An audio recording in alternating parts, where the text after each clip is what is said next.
Y pues esto se parecería a las muchas tareas que recibo.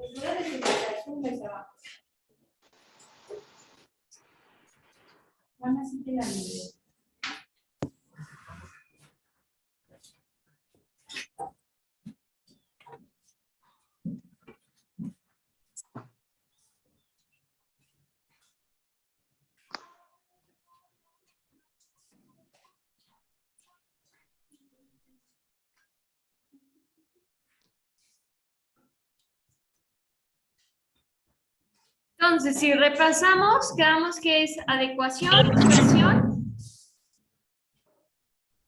coherencia y disposición espacial, las propiedades del texto. Y vuelvo a repetir, estas propiedades del texto nos sirven para que el texto sea más entendible, ¿sale?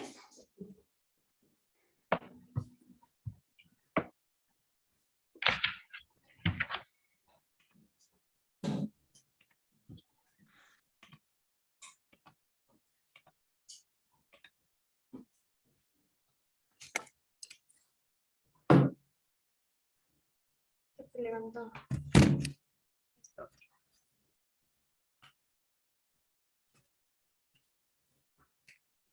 Gracias, Karen.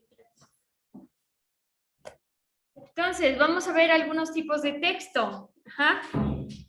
El primer texto que tenemos es el texto científico. Entonces, ya vimos que los textos pueden tener, o más bien van a tener, una intención comunicativa. Que la intención comunicativa es si es narrativo, si es descriptivo, si es explicativo o si es argumentativo. Ajá. Y yo a los textos los puedo clasificar de acuerdo a estas 4. A mí me pueden dar 10 textos y decir, este es narrativo, este es argumentativo, este otro también es narrativo, entonces los puedo clasificar de acuerdo a sus 4 intenciones comunicativas, o bien los podemos ir clasificando de acuerdo a su género. ¿Ah? Entonces, si hablamos de géneros de textos, el primero que tenemos y que nos menciona su libro es el texto científico. Y si mal no recuerdo, en algún examen de este módulo, esta es una de las preguntas, que cuáles son como las 4 características que tiene un texto científico. ¿Y cuáles son? La precisión, objetividad, claridad y universalidad. Vamos viendo cada una de estas. La precisión. Pues los textos científicos, hay que recordar que es el texto que se especializa o que se creó para que la gente que se dedique o se dedica a la ciencia pueda expresar sus ideas y sus investigaciones. Ajá. Entonces buscan exactitud y evitar la ambigüedad. ¿Qué significa la palabra ambigüedad? Pues es cuando algo puede tener varios significados. Entonces, si estamos evitando la ambigüedad, lo que estamos evitando es que se tengan varios significados, porque lo que busca la ciencia es ser solo una. Ajá. Y que entonces, supongamos, en física, todos entendamos lo mismo por la primera ley de Newton. No que cada quien tenga su propia idea sobre la ley de Newton. Se busca que todos tengamos la misma idea sobre la ley de Newton. Entonces, eso es lo que busca la ciencia. Ajá. Ser exactos y evitar que cada persona vaya teniendo su propia interpretación. Habrá textos que sí están pensados para que cada persona tenga su propia interpretación. ¿Cómo lo puede ser? La poesía. La poesía no está pensada para que cada uno de nosotros pensemos lo mismo a la hora que leemos el poema, sino está pensado para que cada uno de nosotros, de acuerdo a nuestras experiencias y a nuestras vivencias, le demos una propia interpretación a lo que escribió el autor. Y nos dice que utiliza palabras con un solo significado. ¿Por qué recurre el texto científico a este tipo de palabras? Para evitar la ambigüedad. Ajá. Porque si yo tengo una palabra que puede tener 3 significados, yo le doy el primero, ustedes el segundo, y los que están en línea le dan el tercero, y entonces ya cada uno de nosotros tenemos nuestra propia interpretación. Entonces busca palabras, que vuelvo a repetir, creo que ya lo había dicho la semana pasada, que se llaman tecnicismos, que dentro del área donde la estoy utilizando tienen un único significado. El segundo, que es la objetividad. Nos dice aquí que las ideas se presentan sin incluir las valoraciones personales. Entonces, tenemos objetividad y su antónimo o su contrario sería la subjetividad, que cuando algo es subjetivo, se presta a que yo dé mi opinión, yo diga que me parezca, si lo considero bueno o malo, y en la ciencia eso no va. O sea, no puedo yo meter mi opinión, únicamente digo lo que es. Y ahora sí que cada persona diga si es bueno o es malo, pero yo no voy a meter mi opinión. Y cuando no involucramos ni opiniones ni sentimientos, algo es objetivo. Cuando van con su amiga a darle un consejo de amor y dicen, híjole, no voy a meter nada de sentimientos por más que la quiera mucho, por más que, sino que le digo lo que es ser objetivo. Entonces la ciencia busca ser objetiva, no incluir opiniones ni sentimientos. Luego tenemos la claridad. Entonces, pues lo que se busca es que el mensaje que estoy dando sea claro para el receptor, para mi lector, y que utiliza las redundancias, que las redundancias es cuando repetimos y repetimos y repetimos, a lo mejor no lo repetimos tal cual, pero lo repetimos con distintas palabras. ¿Para qué? Para que el lector se... Sí, ya lo vi. Y eso lo podemos observar también mucho con una persona que da clases, porque a lo mejor lo digo la primera vez y la mitad lo comprende, pero la otra mitad no lo comprende. Y entonces trato de cambiar el cómo explicarlo para que entonces ahora la otra segunda mitad también lo comprenda. Y la universalidad, pues la universalidad básicamente es que todo texto científico tiene que ser comprendido internacionalmente. Esto quiere decir que tiene que ser comprendido por todo el mundo. Porque acuérdense que aquí y en China la ciencia es la misma, los descubrimientos es lo mismo. Y nos dice aquí que para eso utilizamos lenguaje científico. Un caso bien importante que podemos mencionar sobre la universalidad y ver lo importante que es cuando ustedes ven su materia de física y de los primeros temas que ven es conversión de unidades y ustedes dirán, maestra, ¿y entonces para qué me hace pasar los kilómetros a metros si de todos modos es distancia? Pues porque hay un sistema internacional de medidas donde dice que la unidad universal son los metros. Y entonces, así se vaya mi problema resuelto para China, en China también se resuelve igual porque en todo el mundo utilizamos los metros. Entonces, para eso sirven las unidades que nos dicta el sistema internacional. Para que si yo hago un experimento aquí, utilice esas unidades y allá en China no tengan que hacer la conversión de unidades para replicarlo, sino que pues lean mi texto y puedan replicar lo que yo hice. Y tenemos aquí una pregunta que dice que si saben acerca del cambio climático. ¿Saben algo acerca sobre el cambio climático? ¿O no? No mucho. Entonces, vamos viendo. Ok.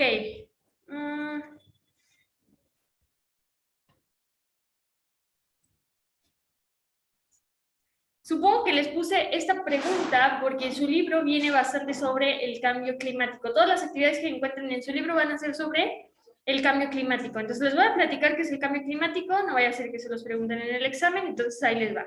El cambio climático pues es lo que hoy en día estamos sufriendo por tanta contaminación, por tanta emisión de gases de efecto invernadero. Entonces, el cambio climático viene de otros dos fenómenos, que es los gases de efecto invernadero y el calentamiento global.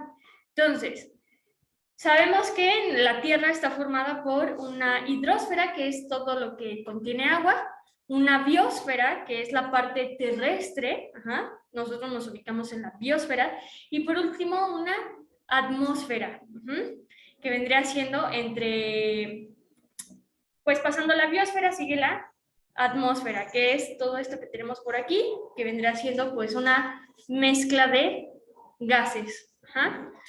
Entonces, nuestra atmósfera está conformada por una mezcla de gases. Esto quiere decir que por ahí podemos encontrar el dióxido de carbono, el oxígeno, nitrógeno, entre otros muchos gases.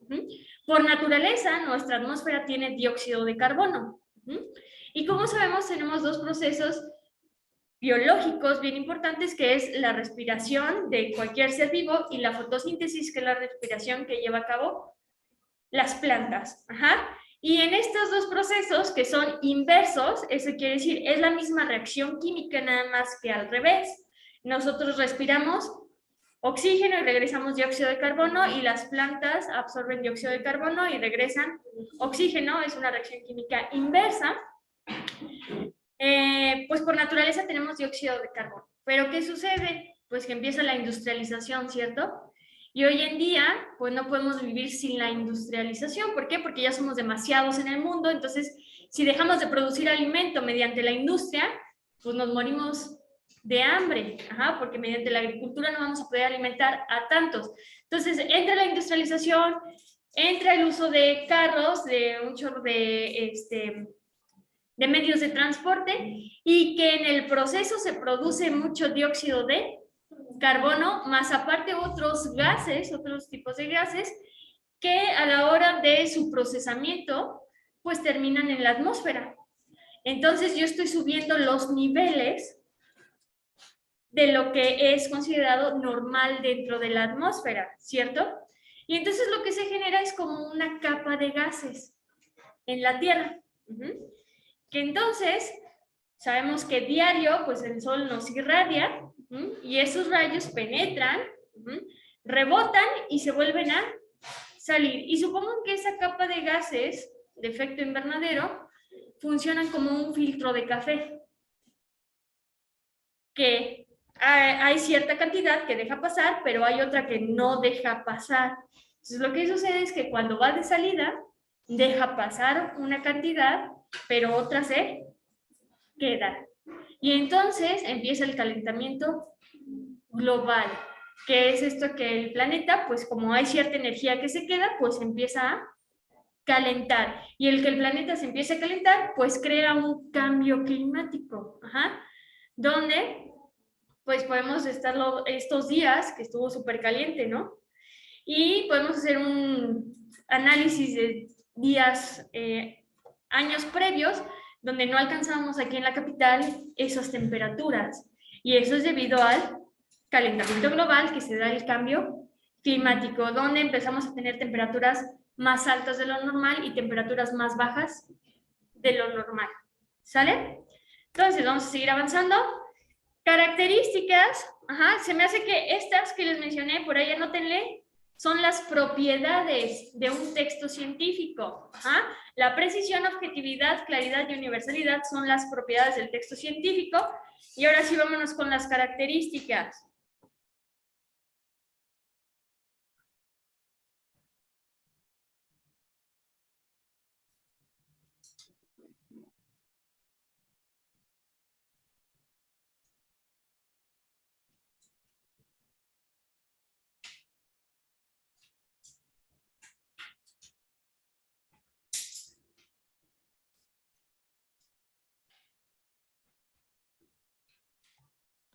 Primera característica, el uso de gráficos.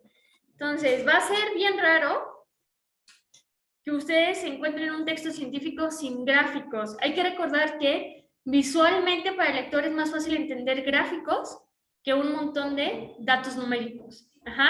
Entonces, a lo mejor si yo trabajé con un montón de datos numéricos, lo más fácil es que yo haga unas gráficas y el lector lo va a comprender mejor mediante gráficos. Por eso se recurre mucho a los gráficos. Dice, organización externa e interna. Esto quiere decir que presenta títulos, subtítulos, temas y subtemas. Vamos a utilizar un lenguaje formal y técnico. Debe de existir un respaldo de autoridad. ¿Cómo voy a comprobar el respaldo de autoridad? Pues viendo al autor. Recuerden que, bien importante siempre que tienen un texto, y más un texto científico, es cuestionarme quién es el autor. ¿Qué ha hecho ese autor? ¿Sabe de lo que me está hablando o no sabe de lo que me está hablando? Nos dice aquí, todo lo que se señale debe ser explicado, demostrado y comprobado. Si ustedes leen algo en un texto científico y no está ni explicado, ni demostrado, ni comprobado, entonces no tiene un buen sustento. Y casi siempre que lean un texto científico se van a dar cuenta que se los explican. Casi siempre el texto científico tiene partes bien específicas. Primero, pues es la introducción, donde se te presenta de qué va el proyecto. Luego viene un marco teórico, que en el marco teórico es donde el autor expone en qué basó su investigación. A lo mejor yo estoy desarrollando un método de diagnóstico para el cáncer, pero para este método de diagnóstico para el cáncer estoy utilizando varias tecnologías. Entonces primero te explico en el marco teórico dichas tecnologías y luego ya te explico cómo fue que las apliqué para el diagnóstico de cáncer. Entonces, en el marco teórico va todo aquello teórico que estás utilizando, la explicación teórica de todo lo que estás utilizando para tu investigación. Y luego viene la metodología, que vendría siendo la explicación de lo que yo hice, paso por paso. Primero hice esto, luego hice esto otro, y casi siempre viene con imágenes para que ustedes vean. Y por último, pues vienen los resultados. Una vez que repetí el experimento, que la repetición de experimentos me sirve para la comprobación. Cuando repito un experimento 1.000.000 de veces y siempre me da el mismo resultado, puedo ir comprobando que si tú haces ese experimento, te va a salir el mismo resultado. Entonces, en este tipo de experimentos, o experimentación que se da en el texto científico o en la ciencia, es repetir y repetir y volver a repetir el fenómeno para ver el resultado de dicho fenómeno y asegurarme que cada vez que se repita el fenómeno va a ocurrir lo mismo. Entonces, si yo no veo que se me está explicando, se me está demostrando y se me está comprobando dicho fenómeno, entonces pues hay que dudar de la procedencia de dicha información. Y nos dice que emplean un código de lenguaje más especializado y técnico para darle cierta validez. Entonces, hay dos cuestiones con el texto científico. Que el texto científico se parte en dos. El mero texto científico y un texto de divulgación científica. ¿Y cuál es la diferencia entre un texto científico y el de la divulgación científica? Pues el texto científico está pensado meramente para el rubro de científicos. Eso quiere decir que para yo entender dicho texto, debo de ser especialista en el área que estoy leyendo o que estoy investigando. ¿Por qué?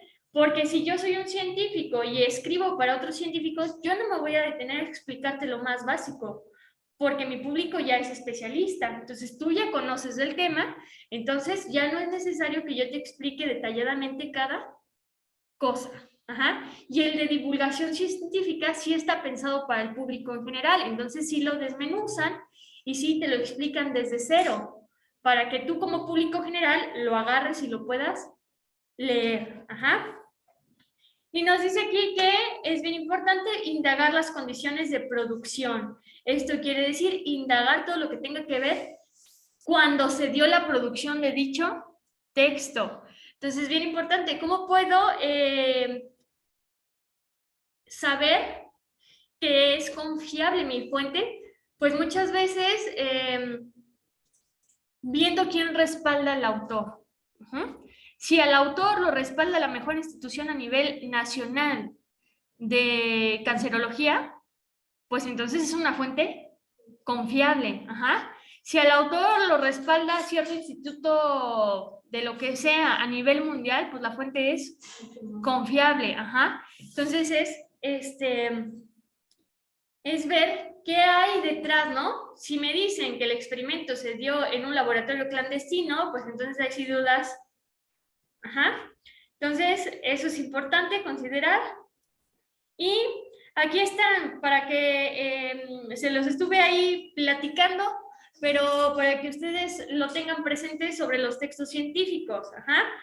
Nos dice que el género discursivo es de tipo expositivo. Quiere decir que la intención comunicativa de un texto científico es de tipo expositiva.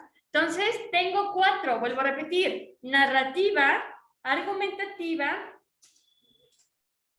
descriptiva y expositiva.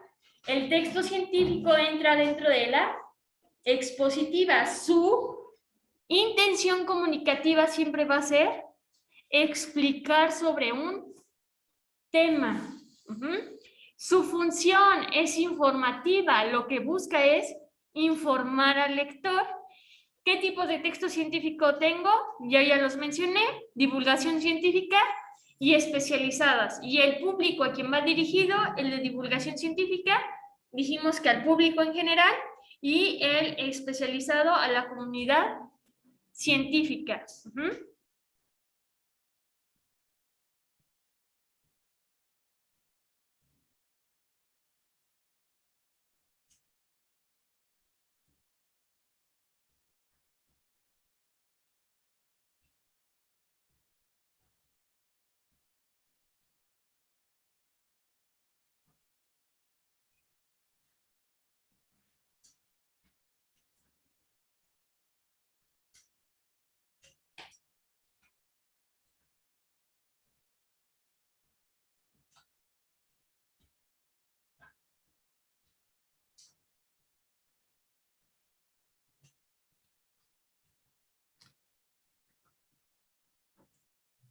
Y aquí tenemos un ejemplo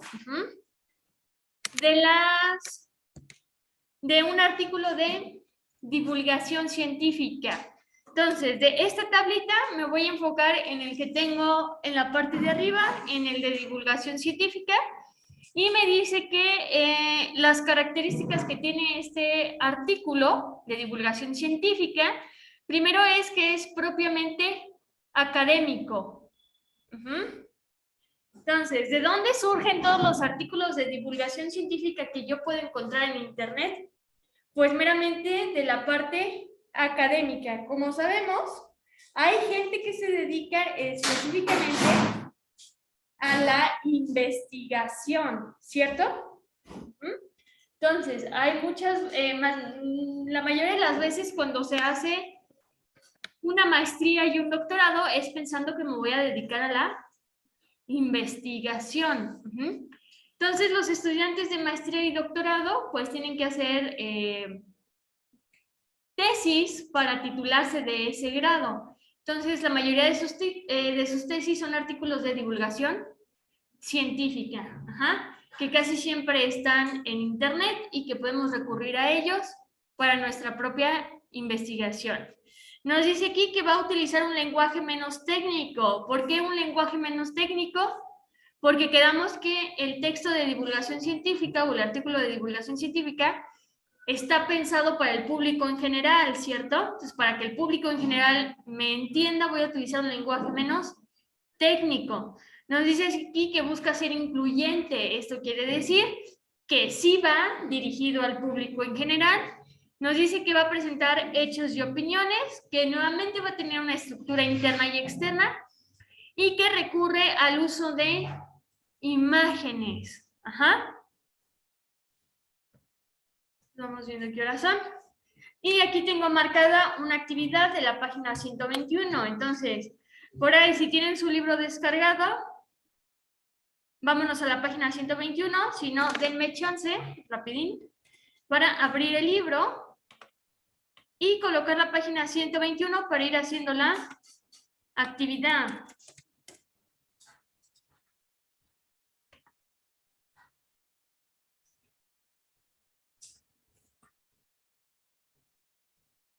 Entonces, vendría siendo...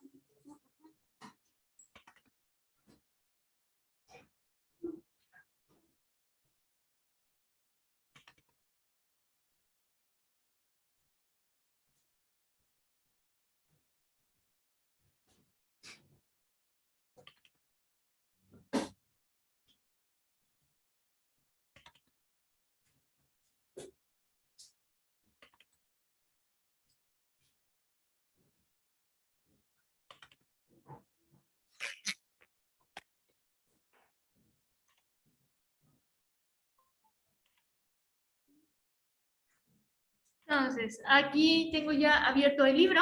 Entonces me voy a ir a la página 121 para ir haciendo la actividad.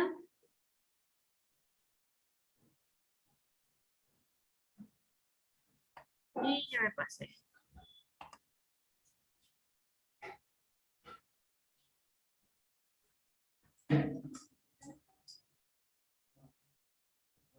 $123.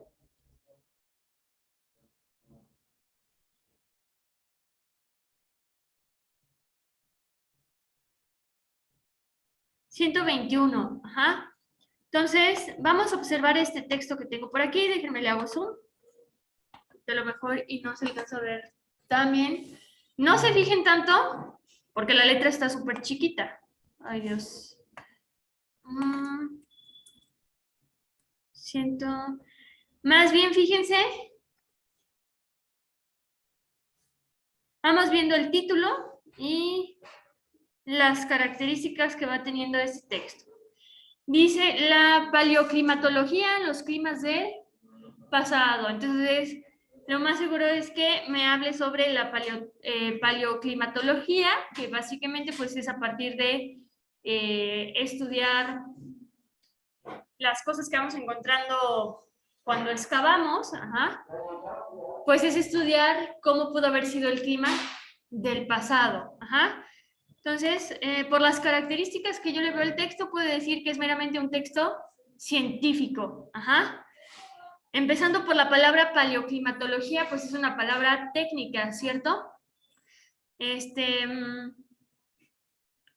Tenemos por aquí el uso de bastantes imágenes, ¿cierto? Tenemos ciertos datos numéricos. Nos muestra aquí una pequeña línea del tiempo sobre los cambios que va teniendo pues el clima. Y tenemos gráficos, ¿cierto?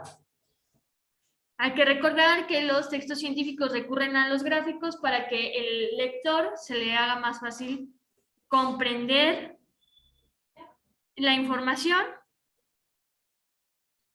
Y si le hago un zoom,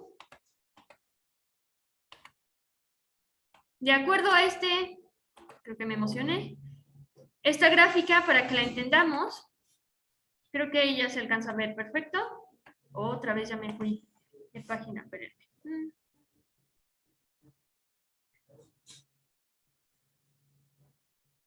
Es de acuerdo con la paleoclimatología y a los estudios nos dan una comparación de gases de efecto invernadero, que estos gases son los que producen el efecto invernadero, esa pequeña capa de gases que no debería estar en nuestra atmósfera. Primero tenemos los halocarbonos. Ajá. Y tenemos que en el año de 1770 la producción de estos gases era de 0%. Y luego tenemos que para los años 90 son del 0.28 en su producción. Ajá. Que ahorita, pues ya habiendo pasado que casi 30 años, pues lo más seguro es que esté todavía más arriba. El metano, que también es uno de los gases más contaminantes. Pasamos del 0.8 de los años 70 a los 90 al 1.7. El dióxido de carbono del 280 al 350. Y tenemos el óxido nitroso, que es el que tiene menos cambios, del 0.28 al 0.31. Ajá. Vamos avanzando.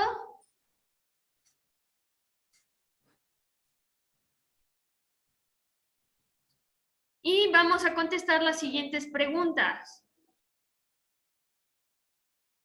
Por ahí en su libreta, pues pónganle actividad página 121. Y nada más vamos a colocar el inciso de la respuesta correcta. ¿Sale?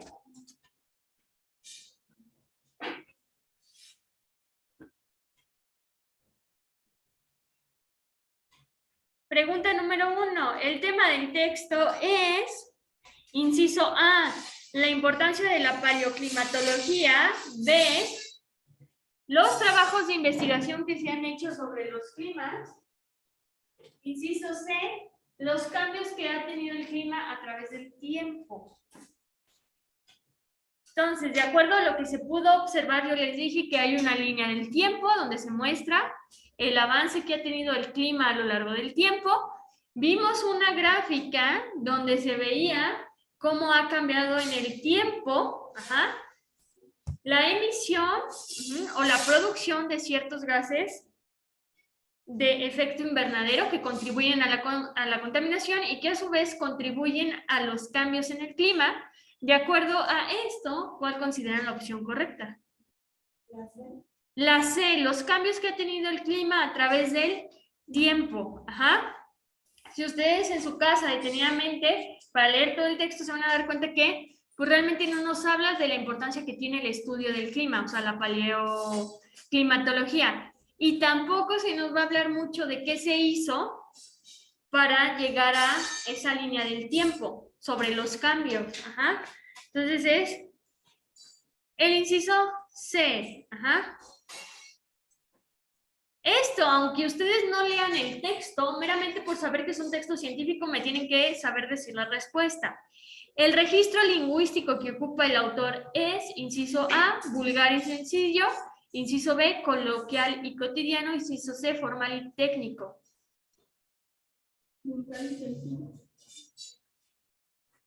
¿Será? Acá nos dicen que es la C, acuérdense, un texto científico va a ser formal y técnico. El vulgar y sencillo casi siempre no lo van a encontrar en un texto, a menos que sea un mensaje de WhatsApp con tu amigo, que es cuando utilizamos el lenguaje vulgar y sencillo, ¿sale? Entonces recuerden, siempre hay que pensar bien quién es nuestro lector. Nos dice, ¿cuál de las siguientes expresiones contiene tecnicismo? Fíjense, vamos a buscar un tecnicismo. Contiene datos climáticos de 420.000 años, como la concentración atmosférica de dióxido de carbono, metano y gases invernadero. Inciso B, las zonas marcadas en el mapa es el lugar donde los científicos han recogido muestras. Inciso C, hay un antes y un después a partir de la revolución industrial. En la que es la opción correcta, hay un montón de tecnicismos, no solo uno. Yo les pregunto, ¿en su vida cotidiana utilizan la palabra metano? ¿Atmosférica? ¿Carbono? Si yo busco en el diccionario carbono, va a haber una única definición, que es la definición que se utiliza en la química. Si yo busco metano, va a haber una única definición, que es la que se utiliza en la química. Entonces, los gases de efecto invernadero es un término muy técnico. Entonces va a ser el inciso A. Entonces vamos a colocar el inciso A. Yo puedo observar que ni en el B ni en el C hay ningún tecnicismo. Así yo sea experta o no sea experta, el inciso B y el inciso C los comprendo súper bien, ¿cierto? Me puede costar trabajo entender el inciso A, el no saber qué es una concentración atmosférica, el no saber qué es el dióxido de carbono, el metano o los gases invernadero. Y que a lo mejor tendría que investigar cada uno de estos para entender lo que me quiere decir el párrafo. Número 4. ¿Qué finalidad tienen las imágenes, las gráficas y las tablas? Ampliar la información, explicar el tema, recalcar los datos que están en el texto.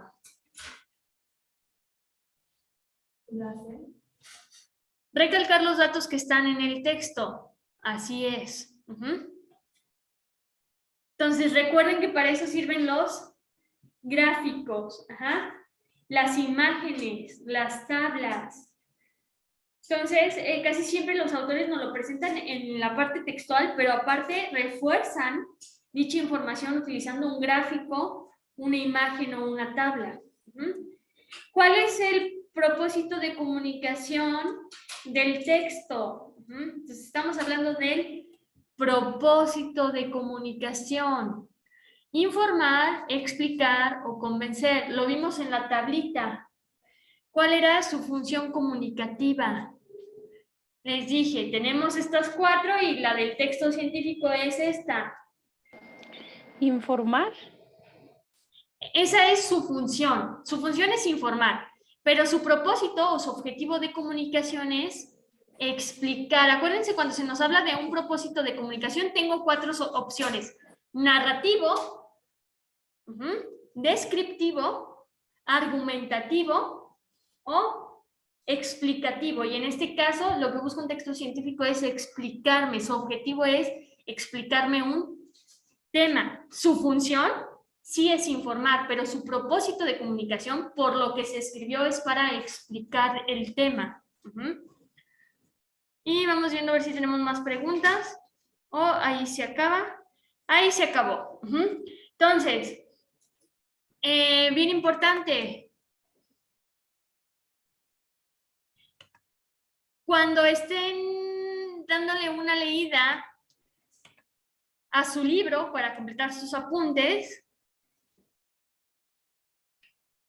vayan viendo las actividades. Vienen un montón de textos sobre el cambio climático, el calentamiento global, como que el tema específico pues es toda la cuestión ambiental y todas las actividades están respecto al cuidado ambiental. ¿Por qué les digo? Es importante que hagamos las actividades y que iremos haciendo algunas aquí en clase, porque muchas veces en el examen no me preguntan la parte teórica, sino que me dan un texto y a partir del texto tengo que aplicar la parte teórica. Entonces, básicamente así puede venir una pregunta en el examen. Me dan un texto y a partir del texto me dan una pregunta con 3 opciones y yo, con la información que me da el texto, tengo que seleccionar la opción correcta. Entonces, ¿alguna duda con las preguntas y su debida respuesta? ¿El por qué seleccionamos esa respuesta? Vuelvo a mencionar en la número 5. ¿Por qué decimos que es explicar y no informar? Porque una cosa es la intención o propósito comunicativo y otra cosa es la función que tiene dicho texto. Y me está preguntando por el propósito comunicativo. ¿Cuál es el objetivo que tiene dicho texto en cuanto a comunicación? ¿Qué quiere lograr a la hora de comunicar? Quiere explicarme. Entonces me voy a regresar a la presentación, donde la tengo. Creo que es esta, a ver si se ve. Sí se ve, ¿verdad? Entonces, ahora sí, tenemos el cambio climático. Les digo, esta información que les voy a dar es meramente porque en el texto viene bastante sobre el cambio climático, sobre algunos fenómenos, y no voy haciendo que nos pregunten. Entonces, el cambio climático, pues se le considera un fenómeno natural. Ya platicamos por qué se da este cambio climático. Y nos dice aquí que un fenómeno natural, esta definición, tal cual la saqué de su libro, nos dice que es cualquier hecho de la naturaleza que ocurre de manera natural. Es decir,